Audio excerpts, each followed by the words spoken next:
I've always been super curious. How does a sewing machine actually work?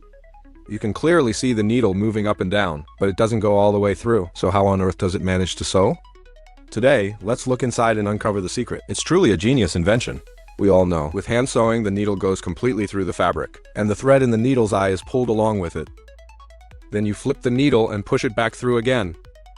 Of course, that's incredibly slow. So while sewing like that, someone had a clever idea. What if both ends of the needle were sharp, and the needle's eye was in the front? That way, the thread would go halfway through with the needle. Then just pull the needle back out and repeat. No need to flip it. Great idea in theory. But the problem is it doesn't leave the thread behind. The thread just gets pulled back out with the needle, so they had to think of something else on the other side. Like this. As soon as the needle goes down, grab the thread with your hand. Then when the needle pulls back, the thread stays. When the needle comes down again, it passes through the thread that was left behind. But again, you've got to hold that thread tight. So the second stitch loops with the first, and they tie together into a knot. Repeat the process, and it stays locked in place, but obviously you can't keep doing this by hand. That's why the sewing machine was born. Let's try using a hook instead. Same thing, it grabs the thread after the needle goes down. Then the needle comes down again and passes through that loop. Needle retracts. Hook grabs the thread next to the needle's eye.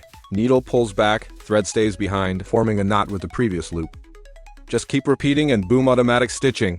Later, they upgraded the hook to a rotating mechanism. Works just as well. But there's still a flaw. Even though the threads are locked above and below, it's still not foolproof. Because it only uses one thread. If you tug from the start or if the thread snaps, the whole seam just unravels. You've probably seen that happen, right? So what's the solution? If you like cool videos like this, stick around. Actually, fixing the unraveling issue sounds easy. But back then, it took a lot of trial and error. The thread came loose because there was only one.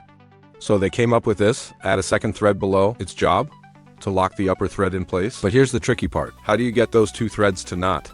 The bottom thread is wrapped around a bobbin.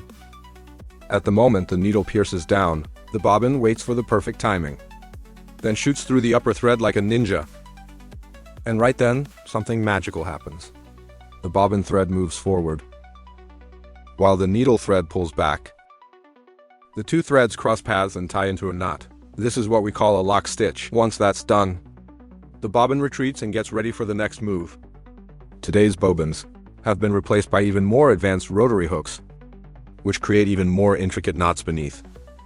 As the needle thread comes down, the rotary hook has a raised edge, just like the old hook we saw earlier. It grabs the thread and wraps it around in two loops. These loops cross over the yellow thread inside. As it circles around, it catches the yellow thread. Now both threads are intertwined.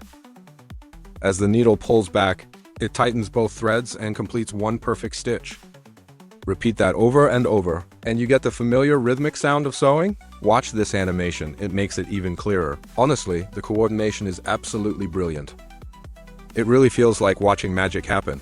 Back then, owning a sewing machine at home was a big deal. It meant you'd made it. That's why it was considered one of the Big Four household treasures. So here's a fun question. Do you know what the original Big Four household items were? Can you name them all?